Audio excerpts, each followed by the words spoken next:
नमस्कार दोस्तों, आपका स्वागत है एक्मे पब्लिकेशन के यूट्यूब चैनल पर। आज तारीख है 17 अप्रैल 2025 और आज के इस वीडियो में हम बात करेंगे समसामयिक घटनाओं की और उन पर पूछे जाने वाले संभावित प्रश्नों की।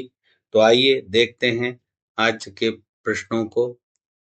आज का पहला प्रश्न है, मीराबाई चानू को किस आयोग का अध्यक्ष नियुक्त किया गया है?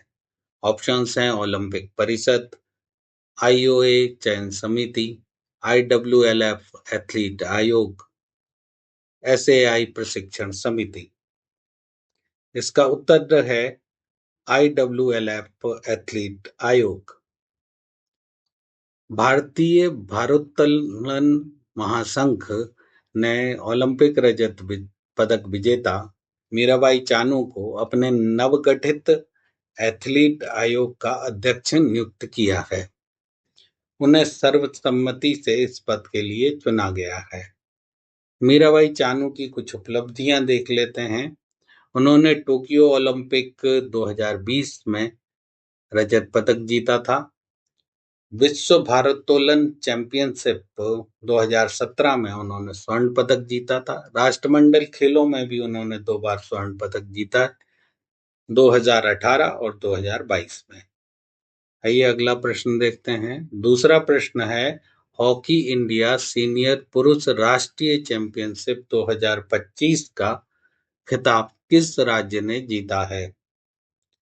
इसके ऑप्शंस हैं हरियाणा, महाराष्ट्र, पंजाब, मध्य प्रदेश। इसका उत्तर है पंजाब।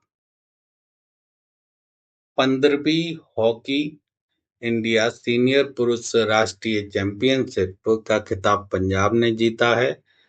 उसने मध्य प्रदेश को हराया है और यह फाइनल मुकाबला उत्तर प्रदेश के झांसी में खेला गया था। आइए अब अगला प्रश्न देखते हैं। तीसरा प्रश्न है, लीमा आईएसएसएफ विश्व कप में महिलाओं की 10 मीटर एयर पिस्टल स्पर्धा में किसने स्वर्ण पदक जीता है? ऑप्शंस हैं मनु भाकर, सुरुचि सिंह, अंजुम मुदगिल, हिना सिद्धू। इसका उत्तर है सुरुचि सिंह। लीमा में आईएसएसएफ विश्व कप का आयोजन किया जा रहा है। ये इसका दूसरा चरण है। इससे पहला चरण अर्जेंटीना में आयोजित किया गया था। इस की में भारत ने लीमा में बढ़िया शुरुआत की है और पहले दिन ही 3 पदक जीत लिए, जिसमें से एक स्वर्ण, एक रजत और एक कांस्य था। महिलाओं की 10 मीटर एयर पिस्टल कंपटीशन में सुरुचि सिंह ने गोल्ड मेडल जीता। उन्होंने भारत की ही मनु भाकर को हराया है। और पुरुषों में 10 मीटर एयर पिस्टल स्पर्धा में सौरभ सिंह ने कांस्य पदक जीता है। आइए अब अगला सवाल देखते हैं। चौथा सवाल है, 2024 में दुनिया के सबसे व्यस्त हवाई अड्डों की सूची में दिल्ली हवाई अड्डा किस स्थान पर रहा? ऑप्शंस हैं 5वें, 9वें, 7वें, 10वें। इसका उत्तर है 9वें स्थान पर। दिल्ली का जो हवाई अड्डा है उसका नाम है इंदिरा गांधी अंतर्राष्ट्रीय हवाई अड्डा। ये 2024 में दुनिया के व्यस्त हवाई अड्डों की सूची में 9वें स्थान पर था। अब इससे पहले ये और नीचे था, 10 व्यस्ततम हवाई अड्डों की सूची में शामिल नहीं था। इस रैंकिंग को एयरपोर्ट्स काउंसिल इंटरनेशनल वर्ल्ड द्वारा जारी किया जाता है, जो वैश्विक यात्री यातायात पर आधारित होती है।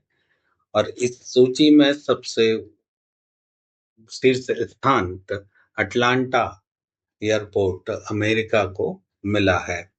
आइए अब 5वां प्रश्न देखते हैं। आज का 5वां प्रश्न है, किस कंपनी ने भारत में 25 क्यूबिट क्वांटम कंप्यूटर लॉन्च किया है?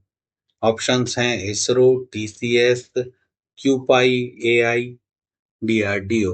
इसका उत्तर है क्यूपाई एआई। भारत में क्यूपाई एआई इंडस नामक एक कंप्यूटर, जो कि 24 क्यूबिट क्वांटम कंप्यूटर है, उसे लॉन्च किया गया है। ये भारत का पहला फुल स्टैक क्वांटम कंप्यूटर है, जिसमें बहुत एडवांस क्वांटम हार्डवेयर शामिल किए गए हैं। इसका लॉन्च क्यूपाई एआई बेंगलोर केंद्र में हुआ था। आइए अब छठवां प्रश्न देखते हैं। 2025 की इंडिया जस्टिस रिपोर्ट के अनुसार प्रति 10 लाख जनसंख्या पर भारत में कितने न्यायाधीश हैं?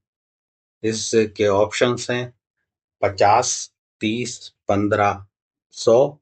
इसका उत्तर है 15।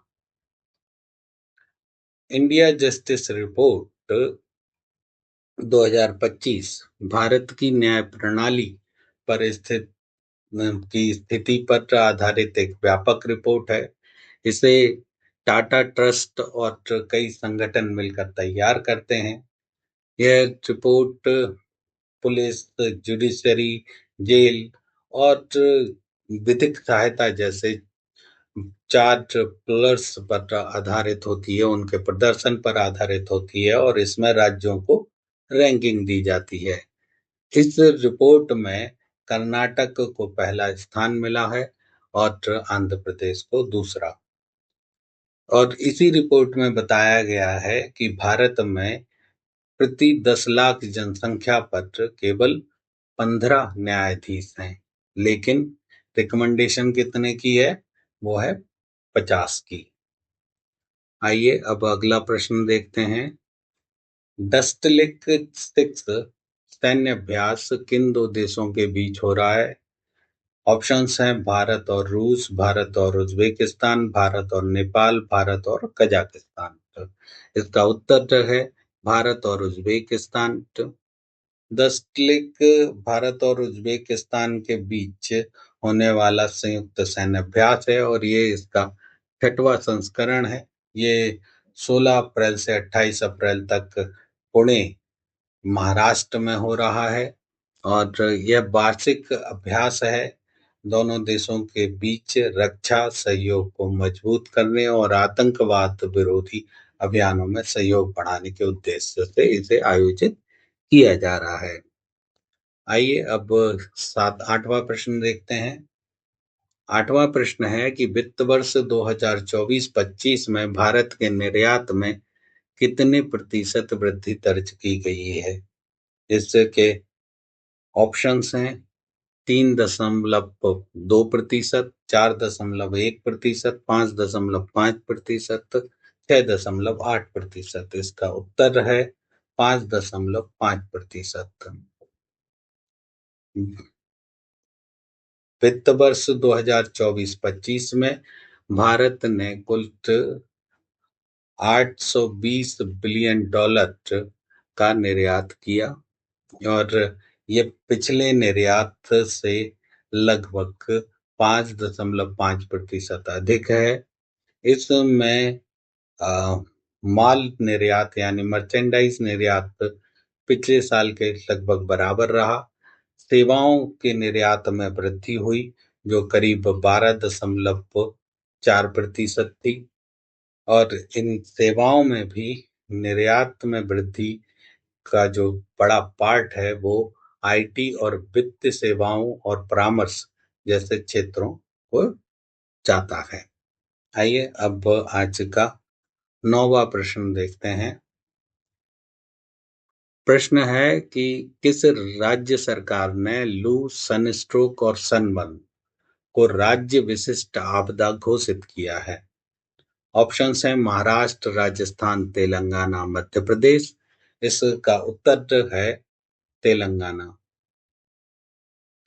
तेलंगाना सरकार ने हाल ही में हीटवेव, सनस्ट्रोक, सनबर्न को राज्य विशेष आपदा यानी स्टेट स्पेसिफिक डिजास्टर घोषित किया है और इसमें इस लू, सनस्ट्रोक या सनबर्न से मृत्यु होने पर पीड़ित के परिजनों को 4 लाख की अनुग्रह राशि प्रदान की जाएगी।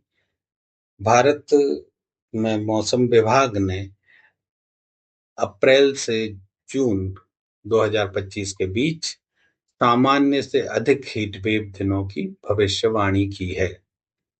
आइए अब अगला प्रश्न देखते हैं, यानी 10वां प्रश्न। भारत के वर्तमान मुख्य न्यायाधीश सीजेआई संजीव खन्ना ने अगला मुख्य न्यायाधीश किसे नामित किया है? इसके ऑप्शंस हैं हिमा कोहली, सूर्यकांत, बी.आर. गवई, पी.एस. नरसिम्हा। इसका उत्तर है बी.आर. गवई। भारत के वर्तमान मुख्य न्यायाधीश हैं संजीव खन्ना, जो 13 मई को रिटायर हो जाएंगे। संजीव खन्ना ने न्यायमूर्ति बी.आर. गवई को अगले मुख्य न्यायाधीश के रूप में नामित किया है और बी.आर. गवई इस समय सर्वोच्च न्यायालय के दूसरे सबसे वरिष्ठ न्यायाधीश हैं। वे भारत के 52वें मुख्य न्यायाधीश होंगे। परंपरा यही है कि वर्तमान मुख्य न्यायाधीश अपने उत्तराधिकारी का नाम प्रस्तावित करते हैं और उन्हीं को अगला मुख्य न्यायाधीश नियुक्त किया जाता है। आज के वीडियो में इतना ही। अगर आपको ये वीडियो पसंद आया हो तो हमारे चैनल को लाइक, शेयर और सब्सक्राइब करें। धन्यवाद।